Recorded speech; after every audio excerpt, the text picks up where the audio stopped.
हाँ जी, सत श्री अकाल। मैं Gurpreet Singh, RAC instructor, government ITI Bathinda. ਅੱਜ ਦਾ ਜੋ ਸਾਡਾ ਟੌਪਿਕ ਹੈ ਉਹ ਹੈ VRF। ਅਸੀਂ ਅੱਜ VRF ਦੇ ਬਾਰੇ ਗੱਲਬਾਤ ਕਰਾਂਗੇ। ਐਕਚੁਅਲ ਦੇ ਵਿੱਚ ਜੋ ਸਾਡਾ VRF ਹੈ, VRF ਕੀ ਹੁੰਦਾ ਹੈ?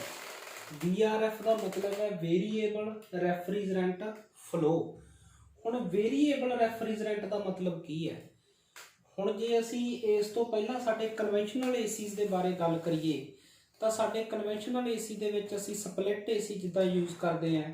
ਸਪਲਿਟ ਏਸੀ ਦੇ ਵਿੱਚ ਇੱਕ ਸਾਡਾ ਆਊਟਡੋਰ ਯੂਨਿਟ ਹੁੰਦਾ ਹੈ ਤੇ ਇੱਕ ਸਾਡਾ ਇਨਡੋਰ ਯੂਨਿਟ ਹੁੰਦਾ ਹੈ। ਉਸ ਆਊਟਡੋਰ ਯੂਨਿਟ ਤੋਂ ਇਨਡੋਰ ਯੂਨਿਟ ਦੇ ਵਿੱਚ ਜੋ ਸਾਡੀ ਰੈਫਰੀਜਰੈਂਟ ਦੀ ਸਪਲਾਈ ਹੁੰਦੀ ਹੈ, ਇਨਡੋਰ ਯੂਨਿਟ ਦੇ ਵਿੱਚ ਜੋ ਸਾਡਾ ਇਵੈਪੋਰੇਟਰ ਹੈ ਉੱਥੇ ਹੀਟ ਨੂੰ ਅਬਜ਼ੌਰਬ ਕਰਕੇ ਤੇ ਆਊਟਡੋਰ ਯੂਨਿਟ ਦੇ ਵਿੱਚ ਕੰਡੈਂਸਰ ਦੇ ਰਾਹੀਂ ਉਸ ਹੀਟ ਨੂੰ ਐਟਮੋਸਫੀਅਰ ਦੇ ਵਿੱਚ, ਵਾਤਾਵਰਨ ਦੇ ਵਿੱਚ ਬਾਹਰ ਕੱਢ ਦਿੱਤਾ ਜਾਂਦਾ ਹੈ।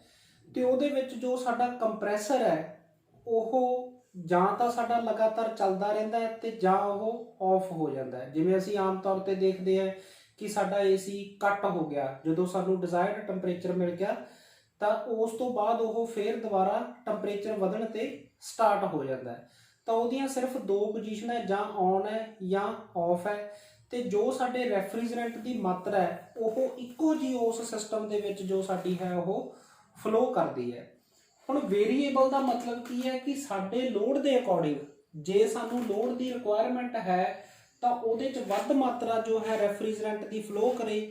ਜੇ ਲੋਡ ਸਾਡੇ ਸਿਸਟਮ ਦੇ ਉੱਪਰ ਘੱਟ ਹੈ ਤਾਂ ਉਹਦੇ 'ਚ ਸਾਡੇ ਰੈਫਰੀਜਰੈਂਟ ਦੀ ਘੱਟ ਮਾਤਰਾ ਫਲੋ ਕਰੇ। ਉਸ ਸਿਸਟਮ ਨੂੰ ਅਸੀਂ ਵੇਰੀਏਬਲ ਰੈਫਰੀਜਰੈਂਟ ਫਲੋ ਸਿਸਟਮ ਕਹਿੰਦੇ ਹਾਂ। ਵੇਰੀਏਬਲ ਰੈਫਰੀਜਰੈਂਟ ਫਲੋ ਨੂੰ VRV ਵੀ ਕਿਹਾ ਜਾਂਦਾ ਹੈ। VRV ਦਾ ਮਤਲਬ ਵੇਰੀਏਬਲ ਰੈਫਰੀਜਰੈਂਟ ਵੋਲੀਅਮ, ਮਤਲਬ ਕਿ ਹਵਾ ਦਾ ਜੋ ਆਇਤਨ ਹੈ ਉਹ ਅਸੀਂ ਕਿੰਨਾ ਭੇਜ ਰਹੇ ਹਾਂ, ਉਹ ਵੇਰੀਏਬਲ। ਦੋਨਾਂ ਦੇ ਵਿੱਚ ਜੋ ਸਾਡਾ ਸਿਧਾਂਤ ਹੈ ਉਹ ਸੇਮ ਹੈ, ਸਿਰਫ ਨਾਮ ਵੱਖਰੇ ਵੱਖਰੇ ਹੈ, ਵੇਰੀਏਬਲ ਰੈਫਰੀਜਰੈਂਟ ਫਲੋ ਤੇ ਵੇਰੀਏਬਲ ਰੈਫਰੀਜਰੈਂਟ ਵੋਲੀਅਮ। ਹੁਣ ਇਹਦੀ ਜੇ ਅਸੀਂ ਬਲੌਕ ਡਾਇਗਰਾਮ ਦੀ ਜੇ ਗੱਲ ਕਰੀਏ ਤਾਂ ਜਿਵੇਂ ਸਪਲਿਟ ਏਸੀ ਦੇ ਵਿੱਚ ਸਾਡੇ ਮਲਟੀ ਸਪਲਿਟ ਏਸੀ ਆਉਂਦੇ ਆ। ਮਲਟੀ ਸਪਲਿਟ ਦਾ ਮਤਲਬ ਕਿ ਆਊਟਡੋਰ ਯੂਨਿਟ ਸਾਡਾ ਇੱਕ ਹੈ ਤੇ ਉਹਦੇ ਵਿੱਚ ਸਾਡੇ ਜੋ ਇਨਡੋਰ ਯੂਨਿਟ ਹੈ ਉਹ ਮਲਟੀਪਲਸ ਨੇ, ਮਤਲਬ ਕਿ ਉਹਨਾਂ ਦੀ ਗਿਣਤੀ ਜ਼ਿਆਦਾ ਹੈਗੀ। ਮਲਟੀਪਲ ਜੋ ਸਾਡਾ ਰੈਫਰੀਜਰੇਸ਼ਨ ਸਿਸਟਮ ਹੈ ਸਪਲਿਟ ਏਸੀ ਦਾ, ਉਹਦੇ ਵਿੱਚ ਵੀ ਸਾਡਾ ਜੋ ਕੰਪਰੈਸਰ ਦਾ ਉਹੀ ਟ੍ਰੈਡੀਸ਼ਨਲ ਮੈਥਡ ਹੈ ਔਨ ਆਫ ਦਾ, ਉਸੇ ਤਰ੍ਹਾਂ ਚੱਲਦਾ ਹੈ। ਇਸ ਦੇ ਵਿੱਚ ਸਾਡੇ ਕੋਲੇ ਕੀ ਹੁੰਦਾ ਹੈ, ਆਊਟਡੋਰ ਯੂਨਿਟ ਦੇ ਵਿੱਚ ਸਾਡਾ ਕੰਪਰੈਸਰ ਤੇ ਕੰਡੈਂਸਰ ਮੌਜੂਦ ਰਹਿੰਦਾ ਹੈ ਤੇ ਇਨਡੋਰ ਯੂਨਿਟ ਦੇ ਵਿੱਚ ਅਸੀਂ ਹਰੇਕ ਇਨਡੋਰ ਯੂਨਿਟ ਦੇ ਵਿੱਚ ਅਲੱਗ-ਅਲੱਗ ਆਪਣਾ ਇੱਕ ਐਕਸਪੈਂਸ਼ਨ ਵਾਲਵ ਹਰੇਕ ਦਾ ਲੱਗਿਆ ਹੁੰਦਾ ਹੈ। ਹੋਰ ਸਾਡੀ VRV ਦੀ ਜੋ ਖਾਸੀਅਤ ਹੈ ਉਹ ਇਹ ਹੈ ਕਿ ਇਹਦੇ ਵਿੱਚ ਅਸੀਂ ਜੋ ਇਨਡੋਰ ਯੂਨਿਟ ਹੈ ਉਹ ਅਲੱਗ-ਅਲੱਗ ਕੈਪੈਸਿਟੀ ਦੇ ਵੀ ਲਗਾ ਸਕਦੇ ਹਾਂ। ਸਪੋਜ਼ ਕਰੋ ਸਾਨੂੰ ਇੱਕ ਕਮਰੇ 'ਚ 2 ਟਨ ਦੀ ਰਿਕੁਆਇਰਮੈਂਟ ਹੈ ਤਾਂ ਉੱਥੇ ਅਸੀਂ 2 ਟਨ ਦਾ ਇਨਡੋਰ ਯੂਨਿਟ ਲਾ ਸਕਦੇ ਹਾਂ। ਕਿਸੇ ਰੂਮ ਦੇ ਵਿੱਚ ਸਾਨੂੰ 1 ਟਨ ਦੀ ਰਿਕੁਆਇਰਮੈਂਟ ਹੈ ਤਾਂ ਉੱਥੇ ਅਸੀਂ 1 ਟਨ ਦਾ ਲਗਾ ਸਕਦੇ ਹਾਂ। ਵੱਖਰੀ ਵੱਖਰੀ ਕੈਪੈਸਿਟੀ ਦੇ ਹਿਸਾਬ ਨਾਲ ਅਸੀਂ ਇਨਡੋਰ ਯੂਨਿਟ ਇੰਸਟਾਲ ਕਰ ਸਕਦੇ ਹਾਂ। ਦੂਸਰਾ, ਜੋ ਸਾਡੇ ਇਨਡੋਰ ਯੂਨਿਟ ਹੈ ਉਹ ਸਾਡੀ ਫਿਟਿੰਗ ਦੇ ਅਕੋਰਡਿੰਗਲੀ, ਸਾਡੇ ਉੱਥੇ ਲੋਕੇਸ਼ਨ ਕਿਸ ਤਰ੍ਹਾਂ ਦੀ ਹੈ, ਸਾਨੂੰ ਕਿਹੜਾ ਉੱਥੇ ਜੋ ਯੂਨਿਟ ਆ ਉਹ ਸੁਈਟੇਬਲ ਰਹੂਗਾ, ਉਹਦੇ ਹਿਸਾਬ ਦੇ ਨਾਲ ਅਸੀਂ ਇਹਦੀ ਇੰਸਟਾਲੇਸ਼ਨ ਕਰ ਸਕਦੇ ਹਾਂ। ਉਹਦੇ 'ਚ ਜਿਵੇਂ ਸਾਡੇ ਕੋਲੇ ਵਾਲ ਮਾਊਂਟਡ ਵੀ ਅਸੀਂ ਇਹਦੇ 'ਚ ਇਨਡੋਰ ਯੂਨਿਟ ਲਗਾ ਸਕਦੇ ਹਾਂ। ਸੀਲਿੰਗ ਮਾਊਂਟਡ ਜੋ ਸਾਡਾ ਛੱਤ ਵਾਲਾ, ਜਿਵੇਂ ਕੈਸਟ AC ਆ ਜਾਂਦਾ, ਸਾਡਾ ਕੈਸਟ AC ਦਾ ਇਨਡੋਰ ਯੂਨਿਟ ਇੱਥੇ ਲੱਗ ਸਕਦਾ ਹੈ। ਫਲੋਰ ਮਾਊਂਟਡ ਜੋ ਸਾਡੇ ਫਰਸ਼ ਦੇ ਉੱਪਰ ਜੋ ਯੂਨਿਟ ਇੰਸਟਾਲ ਹੁੰਦੇ ਆ, ਤਾਂ ਵੱਖ-ਵੱਖ ਤਰ੍ਹਾਂ ਦੇ ਜੋ ਯੂਨਿਟ ਆ ਉਹ ਸਾਡੇ ਇਹਦੇ ਵਿੱਚ ਇੰਸਟਾਲ ਹੋ ਸਕਦੇ ਆ। ਦੂਸਰੇ ਨੰਬਰ ਤੇ ਜੇ ਆਪਾਂ ਗੱਲ ਕਰੀਏ ਤਾਂ ਜੋ ਸਾਡਾ ਵੇਰੀਏਬਲ ਰੈਫਰੀਜਰੈਂਟ ਫਲੋ ਹੈ, ਜਿਵੇਂ ਹੁਣ ਇੱਥੇ ਅਸੀਂ ਗੱਲ ਕੀਤੀ ਵੀ ਵੇਰੀਏਬਲ ਰੈਫਰੀਜਰੈਂਟ ਫਲੋ, ਉਹਦੇ ਵਿੱਚ ਕੰਪਰੈਸਰ ਦੇ ਅਕੋਰਡਿੰਗਲੀ ਅਸੀਂ ਜੇ ਇਹਦੇ ਡਿਜ਼ਾਈਨ ਦੀ ਗੱਲ ਕਰੀਏ ਤਾਂ ਵੱਖ-ਵੱਖ ਤਰ੍ਹਾਂ ਦੇ ਸਿਸਟਮ ਸਾਡੇ ਹੋ ਸਕਦੇ ਆ। ਇੱਕ ਤਾਂ ਹੋ ਸਕਦਾ ਸਿੰਗਲ ਵੇਰੀਏਬਲ ਕੰਪਰੈਸਰ, ਵੀ ਸਾਡੇ ਸਿਸਟਮ ਦੇ ਵਿੱਚ ਸਿਰਫ ਇੱਕੋ ਕੰਪਰੈਸਰ ਯੂਜ਼ ਕਰ ਰਹੇ ਹਾਂ। ਇੱਕ ਹੁਣ ਜਿਵੇਂ ਅਸੀਂ ਆਹ ਡਾਇਗਰਾਮ ਡਿਸਕਸ ਕਰਾਂਗੇ, ਇਹਦੇ ਵਿੱਚ ਅਸੀਂ ਆਹ ਵੀ ਸਾਡਾ ਕੰਪਰੈਸਰ ਹੈ ਤੇ ਆਹ ਵੀ ਸਾਡਾ ਕੰਪਰੈਸਰ ਹੈ। ਜਿਹੜਾ ਮੈਂ ਪਹਿਲਾਂ ਗੱਲ ਕੀਤੀ single compressor, single variable compressor. Variable compressor ਮਤਲਬ ਜਿਹੜੇ ਕੰਪਰੈਸਰ ਦੀ ਸਪੀਡ ਨੂੰ ਅਸੀਂ ਘੱਟ ਜਾਂ ਵੱਧ कर सकीए ਉਹਨੂੰ ਅਸੀਂ ਵੇਰੀਏਬਲ ਕੰਪਰੈਸਰ ਕਹਿੰਦੇ ਆ। ਤੇ ਉਹਦੇ ਨਾਲ ਅਸੀਂ ਇੱਕ ਕੰਪਰੈਸਰ ਨਾਰਮਲ ਲਿਆ ਹੋਇਆ ਹੈ। ਇਹ ਹੋ ਗਿਆ ਸਾਡਾ ਇੱਕ ਦੂਸਰਾ ਸਿਸਟਮ ਬਣ ਗਿਆ single variable compressor with normal compressor. ਇੱਕ ਤੁਹਾਡਾ ਇਹ ਹੋ ਸਕਦਾ ਹੈ ਕਿ ਕਿਸੇ ਸਿਸਟਮ ਦੇ ਵਿੱਚ ਜੋ ਸਾਡੇ ਵੇਰੀਏਬਲ ਕੰਪਰੈਸਰ ਨੇ ਉਹ ਮਲਟੀਪਲ ਹੋ ਸਕਦੇ ਆ, ਉਹਨਾਂ ਦੀ ਗਿਣਤੀ 2 ਜਾਂ 2 ਤੋਂ ਜ਼ਿਆਦਾ ਹੋ ਸਕਦੀ ਹੈ। ਤਾਂ ਇਹਦੇ ਵਿੱਚ ਜੋ ਅਸੀਂ ਇਹਦੇ ਬਾਰੇ ਡਿਸਕਸ ਕਰਾਂਗੇ, ਇਹਦੇ 'ਚ ਜੋ ਅਸੀਂ ਨਾਰਮਲ ਕੰਪਰੈਸਰ ਲਿਆ ਇਹ ਸਾਡਾ ਬੈਕਅਪ ਵਾਸਤੇ ਹੈ ਕਿ ਸਾਡਾ ਜਦੋਂ ਇਹ ਸਿਸਟਮ ਚੱਲਦਾ ਰਹਿੰਦਾ ਉਹਦੇ ਅਕੋਰਡਿੰਗਲੀ ਜੇ ਸਾਨੂੰ ਬੈਕਅਪ ਦੀ ਜ਼ਰੂਰਤ ਪੈਂਦੀ ਹੈ ਤਾਂ ਉਹਦੇ ਨਾਲ ਅਸੀਂ ਨਾਰਮਲ ਕੰਪਰੈਸਰ ਤੋਂ ਜੋ ਬੈਕਅਪ ਲੈ ਸਕਦੇ ਹਾਂ। ਇਸ ਸਿਸਟਮ ਦੀ ਜੇ ਹੁਣ ਅਸੀਂ ਸਿੰਪਲ ਤੌਰ ਤੇ ਵਰਕਿੰਗ ਜਿਵੇਂ ਇੱਥੇ ਪਹਿਲਾਂ ਗੱਲ ਕੀਤੀ ਸੀ ਵੀ ਇਹਦੇ 'ਚ ਮਲਟੀਪਲ ਯੂਨਿਟ ਹੁੰਦੇ ਆ, ਉਸੇ ਤਰ੍ਹਾਂ ਇਹ 'ਚ ਸਾਡਾ ਕੰਪਰੈਸਰ ਕੰਡੈਂਸਰ ਜੋ ਆਊਟਡੋਰ ਯੂਨਿਟ ਆ ਗਏ। ਇੱਥੇ ਜਿਵੇਂ ਹੁਣ ਮੈਂ ਇਵੈਪੋਰੇਟਰ ਦਿਖਾਏ ਆ 3, ਇਹ ਇਵੈਪੋਰੇਟਰ ਅਸੀਂ ਅਲੱਗ-ਅਲੱਗ ਰੂਮਸ ਦੇ ਵਿੱਚ ਇੰਸਟਾਲ ਕਰ ਸਕਦੇ ਹਾਂ। ਹਰੇਕ ਇਵੈਪੋਰੇਟਰ ਦਾ ਆਪਣਾ ਇੱਕ ਵੱਖਰਾ ਜੋ ਹੈ ਐਕਸਪੈਂਸ਼ਨ ਵਾਲਵ ਹੈ। ਜਿਵੇਂ ਆਮ ਅਸੀਂ ਦੇਖਦੇ ਹਾਂ ਸਾਡੇ ਏਸੀਜ਼ ਦੇ ਜੋ ਪੈਕੇਜ ਏਸੀ ਹੈ ਜਾਂ ਕੋਈ ਹੋਰ ਹੈ ਉਹਦੇ ਵਿੱਚ ਅਸੀਂ ਇੱਥੇ ਥਰਮੋਸਟੈਟਿਕ ਐਕਸਪੈਂਸ਼ਨ ਵਾਲਵ ਦੀ ਵਰਤੋਂ ਕਰਦੇ ਹਾਂ। ਇਹਦੇ ਵਿੱਚ ਜੋ ਸਾਡਾ ਹੈਗਾ ਪਲਸ ਮੋਡੂਲੇਟਿੰਗ ਵਾਲਵ ਆਪਾਂ ਕਹਿ ਸਕਦੇ ਹਾਂ ਜਾਂ ਇਲੈਕਟ੍ਰੋਨਿਕ ਐਕਸਪੈਂਸ਼ਨ ਵਾਲਵ ਜਿਹੜਾ ਹੈਗਾ ਉਹ ਇਹਦੇ ਵਿੱਚ ਵਰਤਿਆ ਜਾਂਦਾ ਹੈ। ਇਹਦੀ ਹੁਣ ਕੰਪਰੈਸਰ ਦੇ ਦੁਆਰਾ ਜੋ ਸਾਡਾ ਹਾਈ ਪ੍ਰੈਸ਼ਰ ਤੇ ਹਾਈ ਟੈਂਪਰੇਚਰ ਰੈਫਰੀਜਰੈਂਟ ਹੈ ਉਹ ਆਇਲ ਸਪਰੇਟਰ ਤੋਂ ਹੋ ਕੇ ਕੰਡੈਂਸਰ ਦੇ ਵਿੱਚ ਜਾਂਦਾ ਹੈ। ਆਇਲ ਸਪਰੇਟਰ ਦਾ ਕੰਮ ਕੀ ਹੈ, ਤੁਸੀਂ ਆਲਰੇਡੀ ਇਹ ਪਹਿਲਾਂ ਪੜ੍ਹਿਆ ਹੋਵੇਗਾ ਕਿ ਜਦੋਂ ਕੰਪਰੈਸਰ ਦੇ ਵਿੱਚੋਂ ਹਾਈ ਟੈਂਪਰੇਚਰ ਤੇ ਹਾਈ ਪ੍ਰੈਸ਼ਰ ਰੈਫਰੀਜਰੈਂਟ ਜਾਂਦਾ ਹੈ ਤਾਂ ਉਹਦੇ ਵਿੱਚ ਨਾਲ ਆਇਲ ਮਿਕਸ ਹੁੰਦਾ ਹੈ। ਉਹ ਆਇਲ ਇੱਥੋਂ ਆਇਲ ਸਪਰੇਟਰ ਤੋਂ ਵੱਖ ਹੋ ਕੇ ਇਸ ਰਸਤੇ ਜੋ ਹੈ ਦੁਬਾਰਾ ਕੰਪਰੈਸਰ ਦੇ ਵਿੱਚ ਆ ਜਾਂਦਾ ਹੈ। ਇੱਥੋਂ ਜੋ ਹਾਈ ਪ੍ਰੈਸ਼ਰ ਹਾਈ ਟੈਂਪਰੇਚਰ ਰੈਫਰੀਜਰੈਂਟ ਬਚ ਜਾਂਦਾ ਹੈ ਉਸ ਰੈਫਰੀਜਰੈਂਟ ਨੂੰ ਕੰਡੈਂਸਰ ਦੇ ਵਿੱਚ ਭੇਜਿਆ ਜਾਂਦਾ ਹੈ। ਇੱਥੇ ਸਾਡਾ ਕੰਡੈਂਸਰ ਵਾਟਰ ਕੂਲਡ ਜਾਂ 에ਅਰ ਕੂਲਡ ਹੋ ਸਕਦਾ ਹੈ। ਅਸੀਂ ਡਾਇਗਰਾਮ ਦੇ ਵਿੱਚ 에ਅਰ ਕੂਲਡ ਕੰਡੈਂਸਰ ਦੀ ਗੱਲ ਕਰ ਰਹੇ ਹਾਂ। ਫੈਨ ਦੇ ਥਰੂ ਉਸ ਕੰਡੈਂਸਰ ਤੇ ਸਾਡੀ ਹਵਾ ਜੋ ਹੈ ਉਹ ਫਲੋ ਕਰਦੀ ਹੈ ਤੇ ਉਹਦੇ ਨਾਲ ਇੱਥੋਂ ਸਾਡੀ ਹੀਟ ਜੋ ਹੈ ਉਹ ਰਿਮੂਵ ਹੋ ਰਹੀ ਹੈ। ਉਸ ਤੋਂ ਬਾਅਦ ਸਾਡਾ ਜੋ ਇੱਥੋਂ ਲਿਕੁਇਡ ਰੈਫਰੀਜਰੈਂਟ ਹੈ ਉਹ ਲਿਕੁਇਡ ਰੈਫਰੀਜਰੈਂਟ ਸਾਡਾ ਇਸ ਲਿਕੁਇਡ ਲਾਈਨ ਦੇ ਰਾਹੀਂ ਇਹ ਸਾਡੀਆਂ ਸੈਪਰੇਸ਼ਨ ਟਿਊਬਸ ਨੇ। ਸੈਪਰੇਸ਼ਨ ਟਿਊਬ ਤੋਂ ਇੱਕ ਰਸਤਾ ਸਾਡਾ ਇਸ ਇਵੈਪੋਰੇਟਰ ਨੂੰ ਚਲਾ ਗਿਆ ਤੇ ਸੈਪਰੇਸ਼ਨ ਟਿਊਬ ਤੋਂ ਦੂਸਰਾ ਰਸਤਾ ਸਾਡਾ ਅੱਗੇ ਜੋ ਨੈਕਸਟ ਇਵੈਪੋਰੇਟਰ ਆ ਸਾਡਾ ਉਹਦੇ ਵਿੱਚ ਜਾ ਰਿਹਾ। ਉੱਥੇ ਫਿਰ ਅਸੀਂ ਸੈਪਰੇਸ਼ਨ ਟਿਊਬ ਦੇ ਨਾਲ ਅਲੱਗ-ਅਲੱਗ ਜੋ ਸਪਲਾਈ ਦੇਣੀ ਹੈ ਉਹ ਦੇ ਸਕਦੇ ਹਾਂ। ਮਲਟੀਪਲ ਸਪਲਾਈ ਦੇਣ ਵਾਸਤੇ ਇੱਥੇ ਹੈਡਰਸ ਦੀ ਵੀ ਜੋ ਹੈ ਸਾਡੀ ਵਰਤੋਂ ਹੋ ਸਕਦੀ ਹੈ।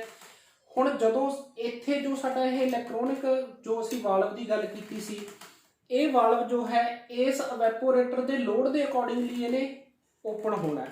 ਮਾਈਕਰੋ ਪ੍ਰੋਸੈਸਰ ਕੰਟਰੋਲ ਸਿਸਟਮ ਜੋ ਹੈ ਇਹਦੇ ਵਿੱਚ ਲੱਗਿਆ ਹੁੰਦਾ ਹੈ। ਉਹਦੇ ਵਿੱਚ ਅਸੀਂ ਥਰਮਿਸਟਰ ਯੂਜ਼ ਕਰਦੇ ਆ। ਇਹਦੇ 'ਚ ਇੱਕ ਕੀ ਹੁੰਦਾ ਨਾਲ ਥਰਮਿਸਟਰ ਜੋ ਹੈ ਸੈਂਸਰ ਲੱਗਿਆ ਹੁੰਦਾ ਟੈਂਪਰੇਚਰ ਵਾਸਤੇ।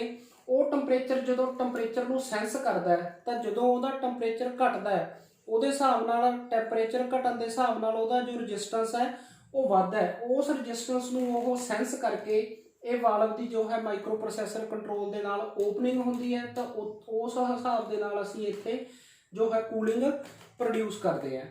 ਉਸ ਤੋਂ ਬਾਅਦ ਇਹਦੇ ਵਿੱਚੋਂ ਜੋ ਸਾਡਾ ਰੈਫਰੀਜਰੈਂਟ ਹੈ ਉਹ ਵਾਪਸ ਸਾਡੇ ਅਕਮੂਲੇਟਰ ਦੇ ਵਿੱਚ ਚਲਿਆ ਜਾਂਦਾ ਹੈ।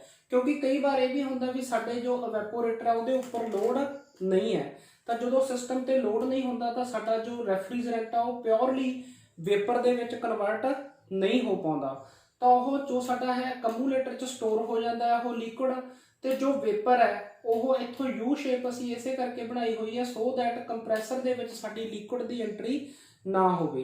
ਕਿਉਂਕਿ ਜੇ ਸਾਡੇ ਕੰਪਰੈਸਰ ਦੇ ਵਿੱਚ ਲਿਕੁਇਡ ਦੀ ਐਂਟਰੀ ਹੋਵੇਗੀ ਤਾਂ ਉਹਦੇ ਨਾਲ ਸਾਡੇ ਜੋ ਇਹਦੀਆਂ ਰੀਲਸ ਨੇ ਜਾਂ ਹੋਰ ਤਰ੍ਹਾਂ ਦੀਆਂ ਸਾਨੂੰ ਪ੍ਰੋਬਲਮਸ ਜਿਹੜੀਆਂ ਕੰਪਰੈਸਰ ਦੇ ਵਿੱਚ ਆ ਸਕਦੀਆਂ। ਤਾਂ ਇਸ ਯੂ ਟ੍ਰੈਪ ਦੀ ਵਜ੍ਹਾ ਦੇ ਕਰਕੇ ਜੋ ਸਾਡਾ ਵੇਪਰ ਹੈ ਇਕੱਲਾ ਉਹ ਸਾਡੇ ਕੰਪਰੈਸਰ ਦੇ ਵਿੱਚ ਦੋਨਾਂ ਸਾਈਡ ਤੇ ਦਿਖਾਇਆ ਹੋਇਆ ਉਹ ਐਂਟਰ ਕਰੇਗਾ। ਤਾਂ ਇੱਕ ਟਾਈਮ ਤੇ ਸਪੋਜ਼ ਸਾਡਾ ਇਹ ਕੰਪਰੈਸਰ ਚੱਲ ਰਿਹਾ ਤਾਂ ਇਹਦੇ ਨਾਲ ਸਾਡਾ ਇਹ ਸਾਈਕਲ ਜਿਹੜਾ ਹੈ ਉਹ ਕੰਟੀਨਿਊ ਚੱਲਦਾ ਰਹੇਗਾ। ਹੁਣ ਇਹਦੇ 'ਚ ਜਿਵੇਂ ਅਸੀਂ ਗੱਲ ਕੀਤੀ ਵੀ ਆਮ ਅਸੀਂ ਸਧਾਰਨ ਕੰਪਰੈਸਰ ਯੂਜ਼ ਕਰਦੇ ਹਾਂ, ਇਹਦੇ ਵਿੱਚ ਅਸੀਂ ਇਨਵਰਟਰ ਟਾਈਪ ਜੋ ਕੰਪਰੈਸਰ ਹੈ ਉਹਦੀ ਵਰਤੋਂ ਕਰ ਰਹੇ ਹਾਂ। ਇਨਵਰਟਰ ਕੰਪਰੈਸਰ ਦਾ ਸਧਾਰਨ ਕੰਪਰੈਸਰ ਨਾਲੋਂ ਵੱਖ ਕਿਵੇਂ ਹੁੰਦਾ ਹੈਗਾ, ਜਿਵੇਂ ਅਸੀਂ ਪਹਿਲਾਂ ਗੱਲ ਕੀਤੀ ਵੀ ਜੋ ਇਹ ਕੰਪਰੈਸਰ ਹੈ ਉਹ ਸਿਰਫ ਇੱਕੋ ਸਪੀਡ ਦੇ ਉੱਪਰ ਰਨ ਕਰਦਾ ਹੈ। ਇਨਵਰਟਰ ਕੰਪਰੈਸਰ ਹੈ ਜਿਹੜਾ ਉਹ ਕਦੇ ਵੀ ਆਫ ਨਹੀਂ ਹੁੰਦੇ। ਜਿਵੇਂ ਸਾਡਾ ਰਨਿੰਗ ਕੰਡੀਸ਼ਨ ਦੇ ਵਿੱਚ ਹੈ ਏਸੀ ਤਾਂ ਇਹ ਆਫ ਨਹੀਂ ਹੁੰਦੇ, ਬਟ ਇਹਦੀ ਜੋ ਸਪੀਡ ਹੈ ਉਹਦੀ ਵੇਰੀਏਬਲ ਹੁੰਦਾ ਰਹਿੰਦਾ, ਉਹਦੀ ਸਪੀਡ ਦੇ ਵਿੱਚ ਜੋ ਚੇਂਜ ਆਉਂਦਾ ਰਹਿੰਦਾ ਲੋਡ ਦੇ ਹਿਸਾਬ ਨਾਲ। ਹੁਣ ਜੇ ਸਾਡੇ ਇੱਥੇ ਲੋਡ ਜ਼ਿਆਦਾ ਹੈ ਤਾਂ ਸਾਡਾ ਇੱਥੇ ਮਾਈਕਰੋ ਪ੍ਰੋਸੈਸਰ ਕੰਟਰੋਲ ਇੱਧਰ ਜੋ ਹੈ ਡਿਮਾਂਡ ਕਰੇਗਾ ਰੈਫਰੀਜਰੈਂਟ ਦੇ ਫਲੋ ਦੇ ਅਕੋਰਡਿੰਗ ਕਿ ਰੈਫਰੀਜਰੈਂਟ ਦਾ ਫਲੋ ਜ਼ਿਆਦਾ ਚਾਹੀਦਾ, ਤਾਂ ਉਹਦੇ ਅਕੋਰਡਿੰਗ ਕੰਪਰੈਸਰ ਦੀ ਜੋ ਸਪੀਡ ਹੈ ਉਹ ਸਾਡੀ ਜ਼ਿਆਦਾ ਹੋ ਜਾਏਗੀ। ਤਾਂ ਉਹ ਜਦੋਂ ਇਹਦੇ ਤੇ ਲੋਡ ਘੱਟ ਹੈ ਸਾਡਾ ਤਾਂ ਉਦੋਂ ਕੰਪਰੈਸਰ ਦੀ ਸਪੀਡ ਲੋ ਹੋ ਜਾਏਗੀ।